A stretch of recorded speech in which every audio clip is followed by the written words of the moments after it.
పూరి వెంకటేశ్వర స్వామి temple చూసేయండి. ఇది ఏకాదశి రోజు ఇలా డెకరేట్ చేశారు. యాక్చువల్లీ నార్మల్ గా అలా డెకరేట్ చేయరు, స్వామికి స్పెషల్ కాబట్టి మొత్తం స్ట్రీట్స్ టెంపుల్ మొత్తం లైటింగ్ తో నింపేశారు.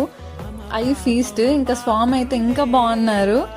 అంటే ఇంకా ఉంటది కదా హవా అంతా. ఏమంటే ఆ రోజు ఫుల్ జనాలు ఉండి నేను స్వామిని తీయలేకపోయాను వీడియో. కనీసం నా సబ్స్క్రైబర్స్కి అండ్ వ్యూయర్స్కి టెంపుల్ అన్న గ్లిమ్స్ చూపిద్దాము అని అలా క్లిప్స్ తీసాను కొన్ని. వాల్ అన్నిటికీ రామాయణం ఉంటుంది, స్వాములు చాలా మంది ఉంటారు. ఇది 1000 years back temple, Srikrishna Devarayalu ఉన్నప్పుడు కట్టించిన టెంపుల్. సో చూసేయండి.